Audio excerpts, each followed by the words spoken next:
अभी मैं एक ख्रिस्तीय परिवार में बैठा हूँ, ईसाई परिवार में। यहाँ के माता पिता मेरे साथ हैं और हम उनके साथ में बाइबल और धर्म की बातों पर चर्चा करेंगे। आपका परिचय दीजिए। मथियस मिंज। मथियस मिंज। आपका नाम? Mrs Cecilia Minj. जी जी, मिसेस सिसिलिया मिंज। ठीक है। आपसे मैं बातचीत किया तो पता चला कि आप बाइबल में बहुत रुचि रखते हैं, बाइबल अध्ययन में। और जब हमारे चर्च में कंपटीशन होता है उसमें भी आपको इनाम मिला है। तो कौन सा इनाम मिला है आपको? बाइबल में। हाँ, बाइबल की जानकारी से संबंधित प्रतियोगिता हुआ था उसमें। ये कौन सा स्थान मिला आपको उसमें? उसमें मेरे को सेकंड। हाँ, सेकंड स्थान, दूसरा। ये रायपुर डायसिस में। अमलेडी पल्ली। हाँ हाँ अमलेडी पल्ली। ओके, हाँ ठीक है। हाँ अच्छा, आप लोग रायपुर डायसिस में पहले रहते थे। हाँ, उसी में रहते हैं। अमलीडी पारिश में। हाँ हाँ, तो बहुत अच्छी बात है, खुशी की बात है कि पूरे डायसिस में, रायपुर डायसिस तो छत्तीसगढ़ का बहुत ही प्रसिद्ध, हाँ, आर्च डायसिस है। आर्च डायसिस में मतलब इसको हम लोग हिंदी में बोलते हैं महाधर्म प्रांत। महाधर्म प्रांत में आप दूसरे स्थान पर आए हैं, तो बहुत अच्छी बात है। काफ़ी आपको बाइबल का पद वगैरह याद है, आप बताते हैं। अभी चर्चा के समय में आपने बताया। और आज का तारीख, आज कितना तारीख है? 24 तारीख है कि 25 तारीख? 24 अगस्त है आज। नहीं, जुलाई। अरे हाँ, 24 जुलाई। हाँ, इसमें हम लोग कैथोलिक चर्च में हम लोग पढ़े हैं सुसमाचार हम लोग पढ़े हैं संत मत्ती का सुसमाचार अध्याय 7 पद संख्या 7। इसको हम लोग अभी फिर से पढ़ेंगे। हाँ, हम लोग चर्च में तो सुने इसको, और इसके ऊपर ही हमारे पल्ली पुरोहित ने प्रवचन भी दिया, लेकिन हम लोग इसके ऊपर में अभी अपने घर में चर्चा करेंगे, विचार करेंगे। और एक बार पढ़ के सुनाता हूँ मैं। संत मत्ती का सुसमाचार अध्याय 7 पद संख्या 7। मांगो और तुम्हें दिया जाएगा, ढूंढो और तुम्हें मिल जाएगा, खटखटाओ और तुम्हारे लिए खोला जाएगा। क्योंकि जो मांगता है उसे दिया जाता है, जो ढूंढता है उसे मिल जाता है, और जो खटखटाता है उसके लिए खोला जाता है। ऐसा लिखा हुआ है। आपको कितना विश्वास लगता है कि वचन के ऊपर कि मांगो और दिया जाएगा? ऐसा आपको विश्वास होता है? आप भगवान से मांग रहे हैं और आपको दिया जा रहा है भगवान की तरफ से? मैं तो रोज मांगता हूँ। रोज मांगते हैं? डेली। हाँ, डेली मांगते हैं। हाँ, तो हाँ, आज मैं अभी याद कर रहा हूँ ना, अभी फादर ने जो बोला उसको मैं याद कर रहा हूँ। फादर ने प्रार्थना के बारे में भी बोला। ये जब हम मांगते हैं, ईश्वर से मांगते हैं, तो प्रार्थना के द्वारा ही मांगते हैं। हाँ, तो प्रार्थना के बारे में भगवान कहता हूँ, फादर ने क्या कहा था आज मिस्सा में? कुछ आपको याद आ रहा है? हाँ, बताइए तो क्या कहा था? पत्र के समय में कि नहीं, प्रवचन के समय में, उपदेश के समय में, प्रार्थना के समय में कुछ कहा था फादर ने। उसमें पिता परमेश्वर कह के संबोधित करना है और प्रार्थना करना है विश्वास, भरोसा और प्रेम के साथ। हाँ, विश्वास के साथ में, प्रेम से भगवान से प्रार्थना करना है और मांगना है, ऐसा। हाँ, और हाँ, वो उन्होंने कहा था। और एक दूसरी जरूरी बात कहा था उसने कि हमको बार बार रोज रोज प्रार्थना करना चाहिए। जैसे आप अभी बोले ना कि रोज मैं मांगता हूँ, वही बात है कि रोज हमको भगवान से मांगना है, बार बार मांगना है, प्रार्थना करना है। मतलब कि भगवान से प्रार्थना करते रहना है, रोज रोज, हर समय, सब समय भगवान से हमको जुड़े रहना है प्रार्थना के माध्यम से, ऐसा उसने कहा। हाँ, आपने कहा रोज मांगते हैं, प्रार्थना करते हैं। तो आपको क्या लगता है, आपको भगवान देते हैं आप जो मांगते हैं? हाँ, बिल्कुल दे रहे हैं। जी। हाँ, मुझे भी। हाँ, हम लोग बहुत सारा चीज़ मांगते हैं भगवान से, बहुत सारा चीज़। हाँ, हमारी ज़रूरत है, अनगिनत है, असंख्य है। हम लिखेंगे ना तो बहुत लंबा लिस्ट लग जाएगा। मैं तो बाइबल मेरे कॉपी करने के लिए दिया गया था पारिस से। हाँ, इजिप्टियल का ग्रंथ। हाँ, नहीं, हाँ, वो ठीक है, उसके बारे में हम लोग चर्चा करेंगे। मैं जो बोल रहा हूँ कि हमारी जो ज़रूरत है ना, हम बहुत सारे आवश्यकताओं के लिए भगवान से प्रार्थना करते हैं। उसमें से कुछ प्रार्थना हमारी पूरी हो जाती है और कुछ तो नहीं होता है।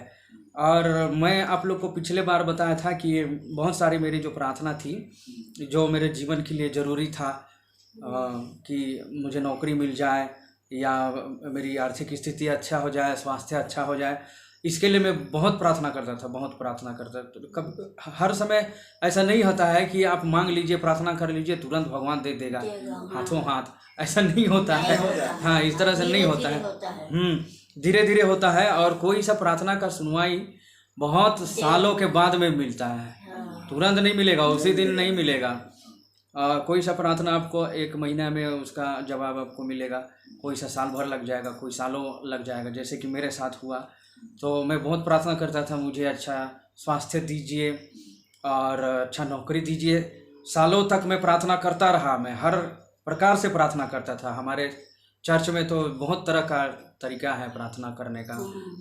माता मरियम के माध्यम से भी हम लोग प्रार्थना करते हैं, साथ साथ में नोवेना करते हैं, तीर्थ यात्रा पे जाते हैं, रिट्रीट में जाते हैं, अगरबत्ती जलाते हैं। कहीं कहीं पे ईसाई लोग नारियल भी फोड़ देते हैं, चर्च में चढ़ा देते हैं नारियल वगैरह भी। तो सब कुछ मैं किया, जगह जगह जा कर के, आप लोग को मैं पिछले बार बताया था। उसके बावजूद मेरी प्रार्थना, मतलब मैं जो मांग रहा था, मैं जो ढूंढ रहा था, वो मुझे नहीं मिल रहा था। तो मैं बहुत मनन चिंतन किया, और आप लोग भी करते ही होंगे। हाँ, तो हम लोग को ये भी मनन चिंतन करना चाहिए। मांगो तुम्हें दिया जाएगा, तो बोल रहा है, तुरंत नहीं मिलेगा, लेकिन कुछ न कुछ कारण होता है, हमारे अंदर ही होता है, जिसके वजह से हम लोग मांगते हैं तो नहीं मिलता है। वो कारण यही होता है कि हो सकता है हम पापी हैं, पाप के बंधन में हम बंधे हुए हैं, हमारी कुछ आदत, गलत आदत है, इस वजह से हमको नहीं मिलता है। हाँ, पिछले बार मैं आप लोग को बताया था कि बहुत सारे बातें आप लोग को बताया, संघर्ष करना पड़ा, और मैं एक नया जीवन जीना चाहता हूँ, ऐसे मैं आप लोग को बताया था। एक नया व्यक्ति बनना चाहता, अपना स्वभाव मैं बदलना चाहता हूँ, इस तरह से बताया था। अब मेरी कमजोरी में बताया था कि मुझे खाने में ये नियंत्रण नहीं है, मैं कंट्रोल नहीं कर पाता हूँ। अभी मैं इस तरह से काम कर रहा हूँ, जैसे आप लोग के पास मैं विनती कर रहा हूँ, और अभी गिरजा ख़त्म होने के बाद में बच्चों को भी मैं पढ़ाया, और दूसरे लोग को भी मैं धर्म की बातें बता रहा हूँ। तो ये एक तरीका है मांगने का।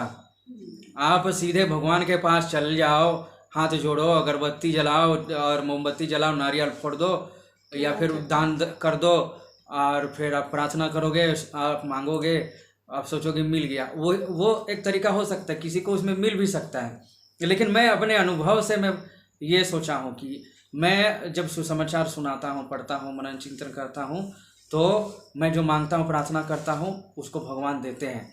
और इसका ही मैं आप लोग को आज गवाही दे रहा हूँ। मेरे जीवन में सुधार हो गया। उस बार मैं जब आया था तब तक बहुत कमी थी, खाने वाला कमी थी। जो भी मेरे को खाने का मन किया मैं खा जाता था, जो मेरे शरीर के लिए नुकसान दे सकता है, ऐसा चीज़ भी मैं खा जाता था। तो अभी उसमें कंट्रोल हो गया है। अभी मैं खाता हूँ, लेकिन ऐसा चीज़ खाता हूँ जिसको खाना चाहिए, उससे शरीर का फ़ायदा होगा। तो काफ़ी अभी मेरे जीवन में सुधार हो गया है, बरकत का अनुभव मेरे जीवन में हो रहा है। कई तरह से बरकत का अनुभव होता है, और एक इस तरह से काम कर रहा हूँ, उसका फ़ायदा ये भी है। और मैं आप लोग को इसलिए भी बता रहा हूँ क्योंकि आप रोज़ रोज़ मांगते हैं, अपने तरीक़ा से मांगते हैं, वो आपको मिल भी जाता है, कभी कभी नहीं मिलता है। और मेरे जीवन में भी ऐसा है, बहुत सारा चीज़ भगवान, मैं एक प्रार्थना करता हूँ, पूरा कर देते हैं, लेकिन कुछ कुछ चीज़ पूरा नहीं होता है। हाँ, एक तो मेरे अंदर मेरी मांग या मेरी इच्छा ये है कि मुझे सुधरना है, अच्छा आदमी बनना है, अच्छा जीवन जीना है, अच्छा ख्रिस्तीय जीवन जीना है, ईसाई वाला जीवन अच्छा वचन के अनुसार जीना है। तो एक बरकत वाली बात ये है, जैसे हम मांगते हैं, दुनिया भर की चीज़ें मांगते हैं, कोई अच्छा घर मांगेगा, कोई नौकरी मांगेगा, कोई अच्छा जीवन साथी मांगेगा, कुछ भी अलग अलग तरह का। तो मेरे अंदर एक चाह है कि मैं एक अच्छा व्यक्ति बनूं और अपने जीवन में सुधार लाऊं, अपने मन परिवर्तन करूं, जीवन को परिवर्तन करूं, एक परिपूर्ण जीवन की तरफ, आदर्श जीवन की तरफ मैं आगे बढ़ते जाऊं। तो ईश्वर की बरकत के रूप में मैं ये समझता हूं कि भगवान बार बार मेरे मन में ऐसा विचार लाता है कि आपको सुधरना है, आपको बदलना है, आपका आदत, नया आदत, अच्छा आदत अपनाना है, बुरा आदत को छोड़ देना है, इस तरह से बार बार। और ये बहुत ज़रूरी है हमारे जीवन के लिए, मैं समझता हूँ। हम तो मांगते रहेंगे दुनिया भर का चीज़, लेकिन मन में अच्छा विचार आना चाहिए।